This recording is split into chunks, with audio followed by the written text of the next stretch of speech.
Hello guys, आपका स्वागत है पोकेमॉन जी की एक और नई वीडियो में। इस वीडियो में हम बैटल कराने वाले हैं कुकुई वर्सेस लियोन के बीच में। ये इस वीडियो का पार्ट 2 है। पार्ट 1 में हमने इन्फिनिरोर वर्सेस सिंड्रेस की बैटल को देखा था। रूल काफी सिंपल है। ये 6-on-6 बैटल होगी, एक फिनोमेना यूज होगा और दोनों ही पोकेमॉन अपने सीक्वेंस में आएंगे जिस सीक्वेंस में उन्होंने ऐसे बैटल की थी। तो आज बैटल होगी ब्रेवरी वर्सेस इंटेलियन के बीच में और मिस्टर राइम वर्सेस वेनासोर के बीच में। तो ब्रेवरी का सबसे पहला मुकाबला होता है लाइकेन रॉक से। ब्रेवरी यूज करता है रॉक स्लाइड, लेकिन लाइकेन रॉक उसे काउंटर कर देता है। ब्रेवरी उसे डॉज करने की कोशिश करता है लेकिन उसे हिट हो जाता है, जिसके बाद वो स्काई ड्रॉप यूज करता है, लेकिन लाइकेन रॉक उसे बाइट कर लेता है। वो डैमेज सहते हुए उसे ऊपर लेके आता है और स्काई ड्रॉप यूज कर देता है, जिसके बाद लाइकेन रॉक द्वारा उठता है और अपना स्टोन एज मूव यूज करता है, लेकिन ब्रेवरी स्टील विंग से उसे डिस्ट्रॉय कर देता है और सुपर पावर से उसका खेल खत्म कर देता है। नेक्स्ट मुकाबला राउलेट से होता है। राउलेट को वो एक भी सक्सेसफुली हिट नहीं कर पाता, लेकिन काउंटर करने के लिए काफ़ी कोशिश करता है स्टील विंग से, लेकिन उसका भी कोई फ़ायदा नहीं होता और एंड में लैक ऑफ एक्यूरेसी की वजह से वो वहाँ हार जाता है, जिसमें उसने 3 बार सीड बॉम्ब को सहा है और 1 बार ब्रेव बर्ड को, जिसके बाद उसका खेल ख़त्म हो जाता है। बात करें ब्रेवरी की तो इसके मूव काफ़ी कमाल के हैं और काफ़ी पावरफुल पोकेमोन है, लेकिन इसकी वीकनेस है एक एक्यूरेसी। और सच में ये काफ़ी फास्ट पोकेमोन है, लेकिन इसकी रिफ्लेक्सेस इतने ज़्यादा फास्ट नहीं है, जिस कारण वो यहाँ हार जाता है। इंटेलियन की पहली बैटल होती है गेंगार के खिलाफ, जिसमें इंटेलियन यूज़ करता है स्नाइप स्वॉर्ड का और गेंगार के शैडो बॉल से पहले से हिट कर देता है।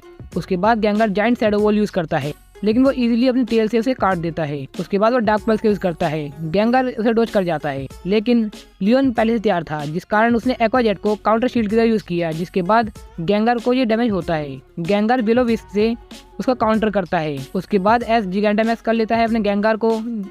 उसके बाद वो मैक्स टेरर यूज़ करता है, जिसे वो काउंटर करने के लिए स्नाइप स्वॉर्ड का यूज़ करता है। उसने कई सारी चीज़ों को डिस्ट्रॉय कर देता है, लेकिन एक उसे हिट हो जाता है, लेकिन इसके बावजूद वो उसको हिट कर पाता है और इसमें काफ़ी डैमेज होता है गेंगार को, जिसका रिएक्शन आप देख ही सकते हैं। देन गेंगार यूज़ करता है मैक्स ऊज का, जो एक पॉइजन टाइप मूव है, जिसे वो काउंटर कर रहा होता है अपने डार्क पल्स और अपनी स्पीड और रिफ्लेक्सेस की वजह से। और उसकी टेल भी काफ़ी शार्प होती है, जिस कारण वो इजीली इन सबको डॉज कर रहा होता है। और जब वो डार्क पल्स का यूज़ करता है गेंगार के ऊपर, ये सुपर इफेक्टिव मूव है जो काफ़ी ज़्यादा डैमेज देता है गेंगार को। इसके बाद गेंगार नॉर्मल फॉर्म में आता है, लेकिन वो इस बात पर ध्यान नहीं देता कि मैक्स ऊज उसे हिट हो चुका है, जिसके बाद उसका खेल खत्म हो जाता है। बात की जाए इंटेलियन की तो ये काफ़ी फास्ट पोकेमोन है और काफ़ी अच्छे रिफ्लेक्सेस रखता है, लेकिन गेंगार इससे ज़्यादा फास्ट है, जिस कारण उसको अनप्रेडिक्टेबल मूव लग जाते हैं।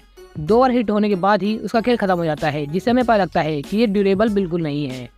और जो पहली बार हिट हुआ था, जिसके बाद उसने हिट कर भी दिया था, लेकिन उसका डैमेज काफ़ी कम हो गया था, क्योंकि वो 5 के 5 मूव डिस्ट्रॉय कर चुका था और आखिरी इसको मूव लगता है जिसमें डैमेज 130 की जगह सिर्फ 21 का डैमेज होगा।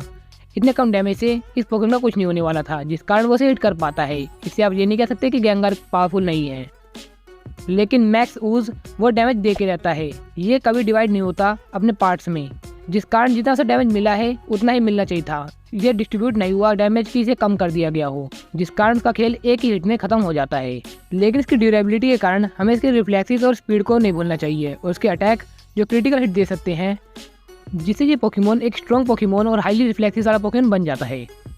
तो बात की जाए इन दोनों की बैटल की तो यहाँ पर आपको साफ साफ दिख रहा होगा विनर कौन होने वाला है, क्योंकि इसके क्रिटिकल हिट काफ़ी डैमेजेबल होते हैं और ये काफ़ी फास्ट पोकेमोन को भी हिट कर पा रहा था। और वहीं पर ब्रेवरी, जिसकी एक्यूरेसी भी काफ़ी वीक थी, जिस कारण वो राउलेट जैसे छोटे पोकेमोन को नहीं दिख पा रहा था कि उसका अटैक कहाँ जा रहा है। और ये दोनों ही पोकेमोन एक दूसरे पे कोई भी सुपर इफेक्टिव मूव यूज़ नहीं करते हैं, जिस कारण हम इन्हें इक्वल मान सकते हैं। लेकिन इन दोनों की परफॉर्मेंस काफ़ी अलग है, जिस कारण हम कह सकते हैं कि इंटेलियन बहुत ज़्यादा पावरफुल है कंपेयर टू ब्रेवरी। ब्रेवरी जीत सकता है सिर्फ स्काई अटैक से, लेकिन स्काई अटैक लगने के चांसेस बहुत ही ज़्यादा कम है इंटेलियन पे, क्योंकि उसको काउंटर करने के लिए उसके पास एक्वा जेट या फिर शार्प टेल है। इसके अलावा उसकी एक्यूरेसी भी काफ़ी स्ट्रॉन्ग है और क्रिटिकल हिट दे सकता है, जिस कारण मुझे लगता है कि ब्रेवरी उसे इतनी ऊंचाई तक ले जा पाएगा। तो मैं कह सकता हूँ कि यहाँ पर डैमेज लगभग 40% ही होने वाला है इंटेलियन को, और उतने में ही ब्रेवरी यहाँ हार जाएगा। तो वेनासोर की बात की जाए तो वेनासोर ने सबसे पहले हराया है राउलेट को। ये वही राउलेट है जिसे एक भी सक्सेसफुली हिट नहीं हुआ था ब्रेवरी की बैटल में। वो अटैक कर रहा होता है अपना ब्रेव बर्ड से, लेकिन इसका कोई फायदा नहीं होता, जिसे वो आराम से कैप्चर कर लेता है और वो सोलर बीम स्टार्ट करता है। सोलर बीम से लेकिन वो बच जाता है। इसका मतलब ये नहीं है कि ये सोलर बीम वीक है, वो बच जाता है, ये अलग कारण है, क्योंकि उसने यूज़ किया था फेदर डांस का। जिसके बाद वो अटैक करने दोबारा आता है, लेकिन स्लज बॉम्ब और वाइन विप के कॉम्बिनेशन से वो वहीं पर उसका खेल खत्म हो जाता है। जिसमें स्लज बॉम्ब एक सुपर इफेक्टिव अटैक है, लेकिन wine whip 4 time resist attack है, लेकिन फिर भी इन दोनों के डैमेज के बाद ही वो हार जाता है।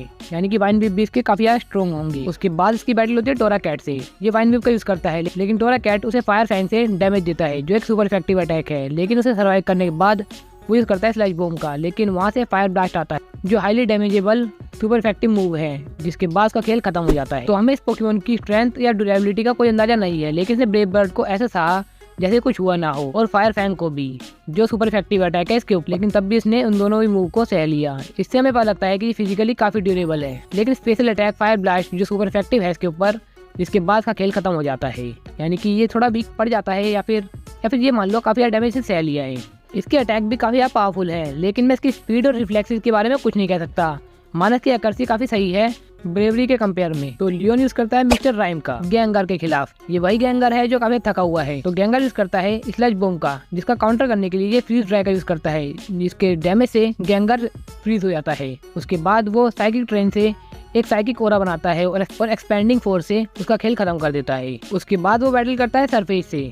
सरफेस यूज करता है फ्यूरी कटर, जिसको वो काउंटर करता है अपने नॉर्मल कॉम्बैट से, लेकिन सरफेज उसे भारी पड़ जाता है और उसको हिट दे देता है। उसके बाद वो ब्रूटल स्विंग का यूज करता है, जिसे वो अपने हाथों से ही रोक लेता है, और उसके बाद वो एक्सपेंडिंग फोर्स से सरफेज को काफी ज्यादा डैमेज देता है, क्योंकि उसके साथ साइकिक ट्रेन का पावर भी लग जाता है, जिसके बाद सरफेज काफी घायल हो जाता है। फिर वो ट्रिपल एक्सल का यूज करता है, जो सरफेज को 3 बार हिट होता है। उसके बाद दोबारा साइकिक यूज करता ही है, लेकिन सरफेज अपने रिफ्लेक्सेस की वजह से उससे बच जाता है और अपने शील्ड को ले आता है। उसके बाद वो काउंटर करता है उसके ट्रिपल एक्सल को और फ्यूरी कटर से उसकी साइकिक ट्रेन को बाहर निकाल देता है। उसके बाद वो स्विच कर लेता है और आता है लुकारियो आते ही मेगा बॉल हो जाता है। उसके बाद लुकारियो यूज करता है बुलेट पंच का, लेकिन मिस्टर राइम उसे इजीली डॉज कर जाता है। और उसके बाद वो ट्रिपल एक्सल का यूज करता है, जो 3 बार से हिट होता है। उसके बाद लगातार वो दोबारा से ट्रिपल एक्सल का यूज करता है और अपने मूव का यूज करता रहता है आसपास घूमने के लिए, और अपनी मूवमेंट का यूज करता है आइस पे चलने के लिए। लेकिन लुकारियो उसका ओरा पहचान के उसे एक ओरा स्पेयर मारता है, जिसके बाद उसका खेल खत्म हो जाता है।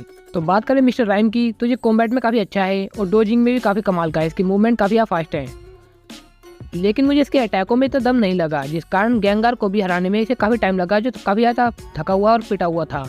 उसके बाद सरफेज को भी इसने कई बार हिट किया, लेकिन सरफेज सर्वाइव कर गया, वो तो कर सकता है। लेकिन लुकारियो को भी ज़्यादा थका हुआ नहीं दिखाया गया, बल्कि इसने साइकिक ट्रेन का यूज़ भी किया था। लेकिन फिर भी ये सुपर इफेक्टिव मूव मारने के बाद भी दोनों पोकेमॉन में से किसी पोकेमॉन को डिफीट नहीं कर पाया, जिससे हमें पता लग जाता है कि इसके अटैक इतने पावरफुल नहीं है जितने इसकी मूवमेंट और इसका टोचर है।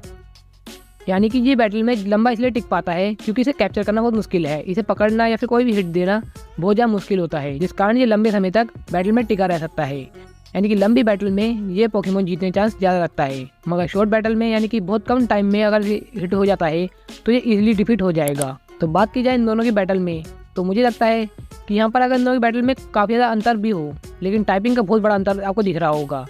उसके चारों के चारों मूव वेनासोर पे सुपर इफेक्टिव है, और वही वेनासोर का कोई भी ऐसा मूव नहीं है जो इसके ऊपर सुपर इफेक्टिव हो। तो मैं मान लेता हूँ कि वेनासोर जो काफ़ी ज़्यादा हाईली डैमेजेबल मूव रखता है, और या इसको कॉम्बैट की कोई जरूरत ही नहीं है, जिस कारण मुझे लगता है कि मिस्टर राइम के कॉम्बैट भी यहाँ फेल हो जाते हैं।